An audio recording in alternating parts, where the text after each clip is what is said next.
Noong 1920s, nag-hire ang Radium Corporation ng daan-daang mga dalaga para magpinta ng mga relo na nagniningning sa dilim. Hindi nila alam na sila ay ginagawang patay. Sinabihan ng mga boss na dilaan ang mga brush para sa precision. Sabi nila, walang masama sa radium.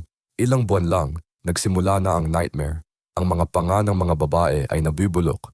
Ang mga buto nila ay nagiging powder. At sa gabi, sila mismo ay nagniningning dahil sa radiation. Pero alam ng kumpanya na nakamamatay ang radium. Tinatago nila ang totoo. Sinasabi pa nila na may sakit na syphilis ang mga biktima para siraan sila. Nang magdemanda ang mga radium girls, nakita nila ang pinakamahiwagang bagay. Ang mga executives ay gumagamit ng lead shields para protektahan ang sarili. Kumakain sila gamit ang silver na kutsara. Habang pinapatay nila ang mga workers, pinoprotektahan nila ang sarili. Tumagal ng mga taon ang kaso habang patuloy na namamatay ang mga babae sa sakit. Ito ang kwento ng pinakamahiwagang corporate evil sa kasaysayan.